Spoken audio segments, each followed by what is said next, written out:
জামাত ইসলামের আমির ডাক্তার শফিকুর রহমান তিনি যে সিদ্ধান্ত নিয়েছেন, এই সিদ্ধান্তটা বাস্তবায়ন হলে বিএনপির জন্য কিন্তু অনেকটা মাথা ব্যথার কারণ হয়ে দাঁড়াবে। বন্ধুরা, যত সময় পার করবে ততই বিএনপির জন্য কিন্তু আগামী নির্বাচনটা অনেকটা চ্যালেঞ্জের সম্মুখীন হতে হচ্ছে। কি রয়েছে আজকের এই ভিডিওটিতে সেটি আমি আপনাদের মাঝে তুলে ধরবো। খুবই গুরুত্বপূর্ণ হতে যাচ্ছে আজকের এই ভিডিওটি। বন্ধুরা, জামাতে ইসলামের আমির ডাক্তার শফিকুর রহমান তিনি ধর্মভিত্তিক যে রাজনৈতিক সংগঠন রয়েছে সেই সকল সংগঠনের সঙ্গে তিনি মত বিনিময় করেছেন এবং মত বিনিময় শেষে তিনি বলেছেন যে আগামী জাতীয় নির্বাচনকে সামনে রেখে ধর্মভিত্তিক যে রাজনৈতিক সংগঠন রয়েছে তাদেরকে একত্রিত হতে হবে এবং একত্রিত হয়ে তাদেরকে কাজ করতে হবে এবং পিছনের যে মত ভেদাভেদ ছিল সেই ভেদাভেদকে ভুলে গিয়ে আগামী নির্বাচনে অংশগ্রহণের জন্য প্রস্তুতি নিচ্ছে।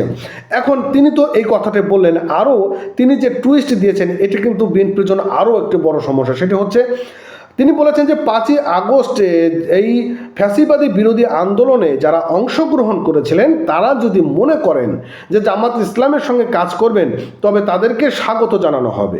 আপনারা জানেন যে 5ই আগস্টের ফ্যাসিবাদী বিরোধী আন্দোলনে কারা অংশগ্রহণ করেছিলেন? এখানে কি শুধু জামাত বা অন্যান্য যে ধর্মভিত্তিক রাজনৈতিক সংগঠনগুলো তারা অংশগ্রহণ করেছিলেন? না, এখানে অংশগ্রহণ করেছিলেন বিএনপির থেকে কিছু অংশ, আওয়ামী লীগের কিছু অংশ, আরও অন্যান্য যে সাধারণ সুশীল মানুষ রয়েছে তারা অংশগ্রহণ করেছিল। এখন তাদেরকে যদি স্বাগত জানায় এবং তারা যদি এই জামাত ইসলামের সঙ্গে কাজ করে তাহলে কিন্তু বিএনপির জন্য অনেকটাই সমস্যা হয়ে দাঁড়াবে। এছাড়াও দেখা গিয়েছে যে অন্যান্য রাজনৈতিক সংগঠনগুলো তারা জামাতে ইসলামের যে মত বিনিময় সভায় সেখানেও দেখা গিয়েছে, বিশেষ করে ভিপি নূরের যে একটি সংগঠন রয়েছে এবং অন্যান্য যে রাজনৈতিক সংগঠন রয়েছে তাদেরকেও কিন্তু জামাতে ইসলামের বিভিন্ন জনসভায় বা বিভিন্ন মাহফিলে দেখা গিয়েছে। এখন এই যে তারা একত্রিত হচ্ছে, এই একত্রিত হওয়াটাই কিন্তু আগামী জাতীয় নির্বাচনে বিএনপির জন্য একটি বড় চ্যালেঞ্জ সম্মুখীন হতে হচ্ছে এবং নাগরিক ঐক্য কমিটির নামে যে একটি রাজনৈতিক দল গঠন হতে যাচ্ছে, যেটি ছাত্ররা বা ফ্যাসিবাদী বিরোধী আন্দোলনের যে সকল নেতারা রয়েছেন তারা এই কাজটি করতে যাচ্ছেন, এটি কিন্তু বিএনপির জন্য আরও বড় মাথা ব্যথা হয়ে দাঁড়াবে। বন্ধুরা, খুবই নির্বাচনটা বিএনপির জন্য চ্যালেঞ্জ হতে যাচ্ছে এবং যুগান্তর পত্রিকা এই বিষয়ে একটি নিউজ প্রকাশ করেছে যেখানে বলেছে যে আগামী নির্বাচনকে সামনে রেখে ধর্মভিত্তিক রাজনৈতিক দলগুলোর সঙ্গে জোট গঠনের প্রক্রিয়া চালাচ্ছে জামাতে ইসলাম। বিষয়টা তাহলে বোঝেন।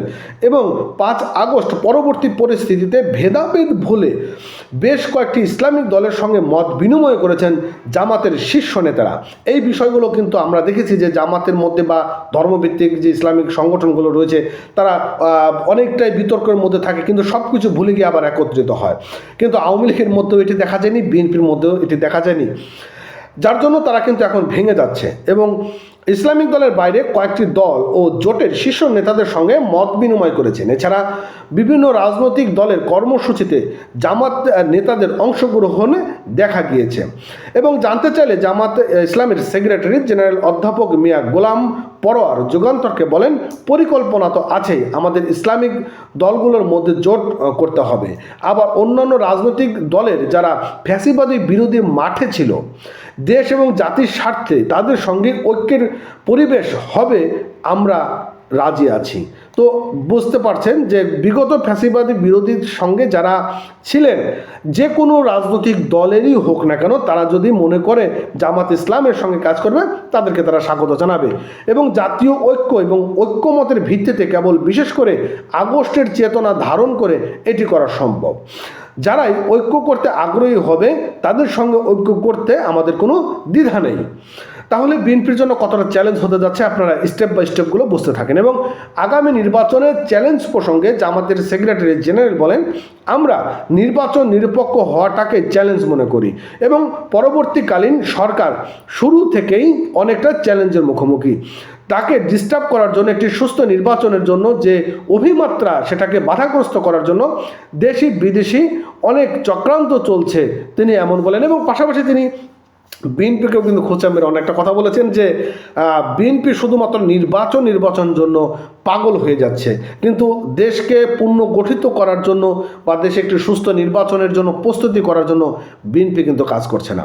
তাহলে কি আগামী নির্বাচন বিএনপির জন্য অনেকটা চ্যালেঞ্জের সম্মুখীন হতে যাচ্ছে? মন্তব্য করে জানাবেন।